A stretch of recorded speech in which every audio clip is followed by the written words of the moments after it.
ಆತ್ಮೀಯ ವೀಕ್ಷಕರೇ, Royson creations YouTube ಚಾನಲ್ಗೆ ನಿಮಗೆ ಸ್ವಾಗತ. ಇಂದಿನ ಈ ವಿಡಿಯೋದಲ್ಲಿ 8ನೇ ತರಗತಿಯ ತೃತೀಯ ಭಾಷೆ ಹಿಂದಿ ವಿಷಯದ SA2 ಪ್ರಶ್ನೆ ಪತ್ರಿಕೆಯನ್ನು ನಿಮ್ಮ ಜೊತೆ ನಾನು ಡಿಸ್ಕಷನ್ ಮಾಡ್ತಾ ಇದ್ದೀನಿ. ಮಕ್ಕಳ, ಯಾರೆಲ್ಲ ಮೊದಲ ಬಾರಿ ನಮ್ಮ ಚಾನಲ್ ನೋಡ್ತಾ ಇದ್ದೀರಾ ಸಬ್ಸ್ಕ್ರೈಬ್ ಮಾಡಿ ಹಾಗೂ ನಿಮ್ಮ ಫ್ರೆಂಡ್ಸಿಗೆ ಶೇರ್ ಮಾಡಿ.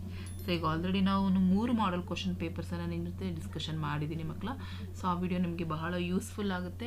ಸೊ ಪ್ರಿಪೇರ್ ಆಗಿ ಎಕ್ಸಾಮ್ಗೆ ನಾಳೆ ಬರೆಯುವಂಥ ಎಕ್ಸಾಮಲ್ಲಿ ಒಳ್ಳೆಯ ಅಂಕಗಳನ್ನು ಗಳಿಸ್ಕೊಳ್ಳಿ ಅಂತ ಹೇಳ್ತಾ ವಿಡಿಯೋನ ಪ್ರಾರಂಭಿಸ್ತಾ ಇದ್ದೀನಿ.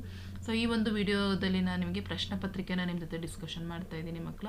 ಸೊ ಹಾಗಾಗಿ 3-4 ಪ್ರಶ್ನೆ ಪತ್ರಿಕೆಗಳನ್ನ ನೋಡಿದಾಗ ಯಾವ ಹೆಚ್ಚು ರಿಪೀಟ್ ಆಗಿರ್ತದೆ ಅದನ್ನು ಕಾನ್ಸಂಟ್ರೇಟ್ ಮಾಡಿ ಓದ್ಕೊಳ್ಳಿ ಅಂತ ಹೇಳ್ತಾ ವಿಡಿಯೋ ಪ್ರಾರಂಭಿಸ್ತಾ ಇದ್ದೀನಿ.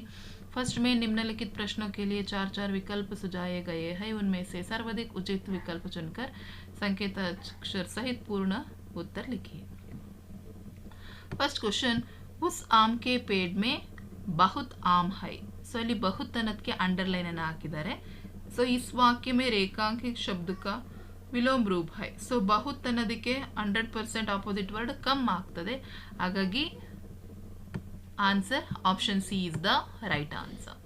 नेक्स्ट ಎರಡನೇ ಪ್ರಶ್ನೆ, मैसी अपने घर चली. इस वाक्य में प्रयुक्त ವ್ಯಕ್ತಿವಾಚಕ ಸಂಜ್ಞೆ ಪಹಚಾನಿ. ಸೊ ಇದರಲ್ಲಿ ಬಳಸಿರುವಂತಹ ವ್ಯಕ್ತಿವಾಚಕನ ಕೇಳಿದ್ದಾರೆ ಮಕ್ಕಳ. ಮೈಸಿ ಅಪನೆ ಗರ್ ಚಲಿ. ಸೊ ಇಲ್ಲಿ ವ್ಯಕ್ತಿವಾಚಕ ಯಾವುದಾಗ್ತದೆ? ಮೌಸಿ ಆಗ್ತದೆ. ಹಾಗಾಗಿ option A is the right answer. Next ಮೂರನೇ ಪ್ರಶ್ನೆ, ರಾಧಾನೆ ಏಕ್ ಕವಿತಾ ಲಿಖಿ. ಸೊ ಕವಿತಾ ಅನ್ನೋದಕ್ಕೆ ಅಂಡರ್ಲೈನ್ ಅನ್ನು ಹೇಳಿದ್ರೆ ಅದರ ಅನ್ಯ ವಚನವನ್ನು ಕೇಳಿದ್ದಾರೆ ಮಕ್ಕಳ. ಸೊ ಅರ್ಥ ಆಗ್ತಾ ಇದೆಯಾ? ಕವಿತಾವೋ, ಕವಿತಾಯೇ, ಕವಿತಾಹೇ, ಕವಿತೋ ಅಂತ ಹೇಳಿ ಕೊಟ್ಟಿದ್ದಾರೆ. ಸೊ ಹಾಗಾಗಿ ಅನ್ಯ ವಚನ ಕವಿತಾಯೇ ಆಗ್ತದೆ ಮಕ್ಕಳ. ನೆಕ್ಸ್ಟ್ ನಾಲ್ಕನೇ ಪ್ರಶ್ನೆ, ಜಂಗಲ್ ಮೇ ಸಾತಿ ರಹತಾ ಹೈ. ಸೊ ಮೇ ಅನ್ನೋದಕ್ಕೆ ಅಂಡರ್ಲೈನ್ ಅನ್ನು ಎಳೆದಿದ್ದಾರೆ. ರೇಖಾಂಕಿಕ್ ಶಬ್ದ ಕೌನ್ಸ ಕಾರಕ. ಸೊ ಅದು ಎಂತಹ ಕಾರಕ ಅಂತ ಹೇಳಿ ಕೇಳಿದ್ದಾರೆ ಮಕ್ಕಳ. ಸೊ ಸರಿಯಾಗಿರೋ ಉತ್ತರವನ್ನು ಆರಿಸಿ ಬರೆಯಿರಿ. नेक्स्ट सेकेंड में निम्नलिखित प्रथम 2 शब्द के सूचित संबंध के अनुसार तीसरे शब्द का संबंधित शब्द लिखिए.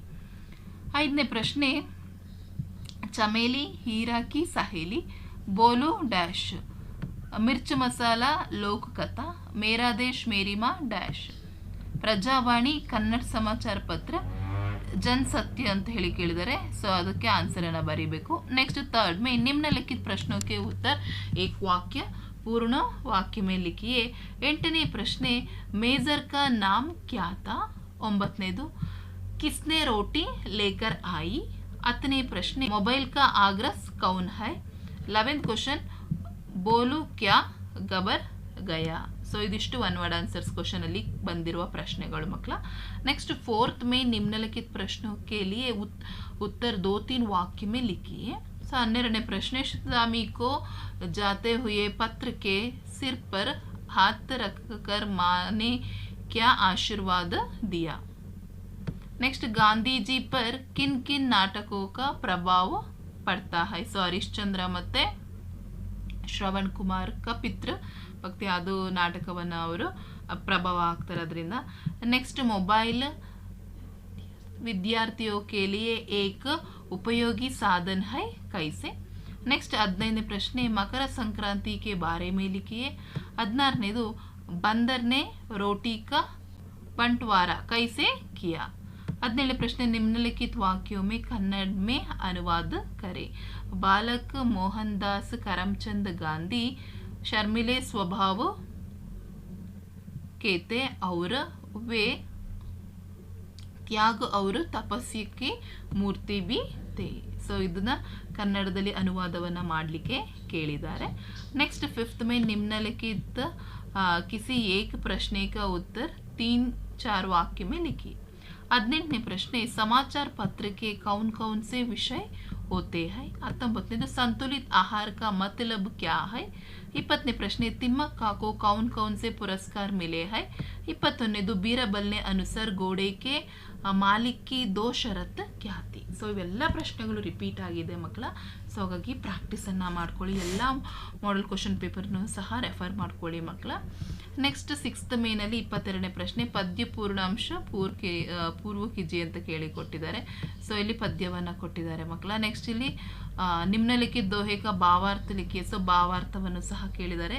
ಸೊ ಎರಡನ್ನೂ ಸಹ ಚೆನ್ನಾಗಿ ಪ್ರಾಕ್ಟೀಸನ್ನು ಮಾಡ್ಕೊಳ್ಬೇಕಾಗುತ್ತೆ. ಆ್ಯಂಡ್ ನೆಕ್ಸ್ಟ್ 7th ಮೇನಿಗೆ ಬಂದರೆ ನಿಮ್ನಲಿಖಿತ ಗದ್ಯಾಂಶಕ್ಕೂ ಧ್ಯಾನಪೂರ್ವಕ ಪಡ್ಕರ್ ನೀಚೆ ದಿಯೇ ಎ ಗಯೆ ಪ್ರಶ್ನೆ ಕಾ ಉತ್ತರ ಕೀಜಿಯೆ.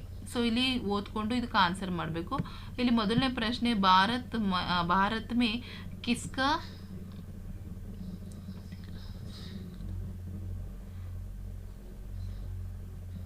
ಸಿಲ್ಸಿಲಾ ವರ್ಷ ಭರ್ ಚಲ್ತಾ ರಹತಾ ಹೈ. ಸೊ ಇಲ್ಲೇ ಕೊಟ್ಟಿದ್ದಾರೆ ಮಕ್ಕಳ ನೋಡಿ, ಇಲ್ಲಿ ಕೊಟ್ಟಿದ್ದಾರೆ ಭಾರತ ವಿಶ್ವ ಮೇ समस्त विश्व में भारत ही एक ऐसा देश है जहाँ पर्व एवं त्योहार का ಸಿಲ್ಸಿಲಾ ವರ್ಷ ಭರ್ ಚಲ್ ರಹತಾ ಹೈ. ಸೊ ಇದು ಅದಕ್ಕೆ ನಿಮ್ಗೇನು ಗೊತ್ತಾಗಲಿಲ್ಲ ಅಂದರೆ ಇಲ್ಲಿಂದ ಇಲ್ಲಿಗೆ ಬರೀರಿ ಮಕ್ಕಳ. ಸೊ ಇದು ನಿಮಗೆ ಮೊದಲನೇ ಪ್ರಶ್ನೆಗೆ ಆನ್ಸರ್ ಸಿಕ್ಬಿಡುತ್ತೆ. ನೆಕ್ಸ್ಟ್ ಭಾರತೀಯ ಜನಜೀವನ್ ಮೇ ಕ್ಯಾ ಮಹತ್ವ ಹೈ. ಸೊ ಇಲ್ಲೇ ಇದೆ ನೋಡಿ, ಭಾರತೀಯ ಜನಜೀವನ್ ಮೇ ಇನ್ ಧಾರ್ಮಿಕ ಉತ್ಸವ और त्योहार का महत्व है. ಸೊ ನೋಡಿ ಇದಿಷ್ಟು ಎರಡನೇ ಪ್ರಶ್ನೆಗೆ ಆನ್ಸರ್ ಆಗ್ತದೆ.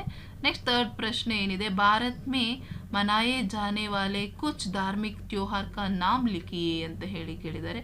ಸೊ ಯಾವುದಪ್ಪ ಅಂತ ಹೇಳಿದರೆ ಅದು ಮಕರ ಸಂಕ್ರಾಂತಿ. ನೋಡಿ ಎಷ್ಟು ಈಸಿಯಾಗಿ ನೀವು 3 ಅಂಕ ಗಳಿಸ್ಬೋದು. ಮಕರ ಸಂಕ್ರಾಂತಿ, ಬೈಸಾಖಿ, ದಶಹಾರ, ದಿವಾಲಿ, ಯುಗಾದಿ, ಓಣಂ. ಸೊ ಇದಿಷ್ಟನ್ನು ನೀವು ಬರೆದ್ಬಿಟ್ರೆ ನೋಡಿ ಕಂಪ್ಲೀಟಾಗಿ ನಿಮ್ಗೆ ಇಲ್ಲಿಗೆ 3 ಅಂಕಗಳು ಸಿಗ್ತವೆ ಮಕ್ಕಳು. ಹಾಗಾಗಿ ನೋಡಿ ಆನ್ಸರ್ಸ್ ಸಹ ಭಾಳ ಈಸಿಯಾಗಿ ನೀವು ಬರೀಬೋದು. ಸೊ 8th ಮೇನಲ್ಲಿ ನಿಬಂಧನ ಕೊಟ್ಟಿದ್ದಾರೆ ಮಕ್ಕಳ, ಸಮಾಚಾರ ಪತ್ರ. ಸೊ ಇದಕ್ಕೆ ಪ್ರಸ್ತಾವನೆಯನ್ನು ಬರಿಬೇಕು, ನೆಕ್ಸ್ಟ್ ಅದರ ವಿಷಯವನ್ನು ಬರಿಬೇಕು, ಉಪಸಂಹಾರವನ್ನು ಬರಿಬೇಕು. ಸೊ ಸಮಾಚಾರ ಪತ್ರವನ್ನು ಚೆನ್ನಾಗಿ ಪ್ರಾಕ್ಟೀಸನ್ನು ಮಾಡ್ಕೊಳ್ಳಿ. ಆ್ಯಂಡ್ ಲಾಸ್ಟ್ ಮೇನಿಗೆ ಬಂದರೆ ಮಕ್ಕಳ 4 ದಿನಕ್ಕೆ छुट्टी मांगते हुए अपने वर्ग अध्यापक जी को एक निवेदन पत्र लिखिए. ಸೊ ಇಲ್ಲಿ ಚುಟ್ಟಿ ಪತ್ರವನ್ನು ಕೇಳಿದ್ದಾರೆ ಲಾಸ್ಟ್ ಮೇನಲ್ಲಿ ಮಕ್ಕಳ. ಸೊ ಹಾಗಾಗಿ ಪ್ರಾಕ್ಟೀಸನ್ನು ಮಾಡ್ಕೊಳ್ಳಿ ಮಕ್ಕಳ, ಬಹಳ ಇಂಪಾರ್ಟೆಂಟ್ ಇದೆ. ಇವನ್ ನಾನು ಕೀ ಆನ್ಸರ್ಸ್ ಕೊಟ್ಟಿದ್ದೀನಲ್ಲ ಅದರಲ್ಲಿ ಯಾವ ರೀತಿ ಬರೀಬೇಕು ಅಂತ ನಿಮಗೆ ಚುಟ್ಟಿ ಪತ್ರ ಇದೆಯಲ್ಲ ಅದನ್ನು ನೋಡಿ ಪ್ರಾಕ್ಟೀಸ್ ಮಾಡ್ಕೊಳ್ಳಿ. ಇವನ್ ನಿಮ್ಮ ಶಾಲೆಯಲ್ಲೂ ಸಹ ಚುಟ್ಟಿ ಪತ್ರವನ್ನು ಕೊಟ್ಟಿದ್ದಾರೆ. ಸೊ ಅದೇ ರೀತಿ ಪ್ರಾಕ್ಟೀಸ್ ಮಾಡ್ಕೊಳ್ಳಿ. ಸೊ ಈ 3 ಮಾಡೆಲ್ ಕ್ವಶನ್ ಪೇಪರ್ಸನ್ನು ರೆಫರ್ ಮಾಡ್ಕೊಳ್ಳಿ, ಸಾಕು ನಿಮಗೆ ಎಕ್ಸಾಮ್ಗೆ. ನೆಕ್ಸ್ಟ್ ನೀವು ಒಳ್ಳೆ ಅಂಕಗಳನ್ನ ಗಳಿಸ್ಕೊಳ್ಳಿಕ್ಕೆ ಸಾಧ್ಯ ಆಗುತ್ತೆ. ನೆಕ್ಸ್ಟ್ ಸೋಷಲ್ ಎಕ್ಸಾಮ್ ಇದೆ, ಅದಕ್ಕೂ ಸಹ ನಾನು ಕ್ವಶನ್ ಆನ್ಸರ್ಸ್ನ ನಿಮ್ಮ ಜೊತೆ ಡಿಸ್ಕಷನ್ ಮಾಡ್ತೀನಿ. ಸೊ ಎಲ್ಲರಿಗೂ ಆಲ್ ದ ಬೆಸ್ಟ್. ಕೇವಲ ಇನ್ನಿರುವಂಥದ್ದು ಒಂದೇ ಎಕ್ಸಾಮ್ಸ್ ನಿಮಗೆ ಬಹಳ ಯೂಸ್ಫುಲ್ ಆಗ್ತದೆ ಮಕ್ಕಳ. ನಮ್ಮ ಚಾನಲನ್ನು ನೋಡಿ ನೆಕ್ಸ್ಟ್ 9th 10th ಸಹ ನಿಮಗೆ ಎಲ್ಲ ವೀಡಿಯೋಸ್ಗಳು ನಮ್ಮ ಚಾನಲಲ್ಲಿ ಸಿಗ್ತವೆ ಅಂತ ಹೇಳ್ತಾ ಈ ವಿಡಿಯೋ ಎಂಡ್ ಮಾಡ್ತಾ ಇದ್ದೀನಿ. ಹೆಚ್ಚಿನ ವೀಡಿಯೋಗಾಗಿ ರಾಯ್ಸನ್ ಕ್ರಿಯೇಷನ್ಸ್ ಯೂಟ್ಯೂಬ್ ಚಾನಲನ್ನು ಸಬ್ಸ್ಕ್ರೈಬ್ ಮಾಡಿ.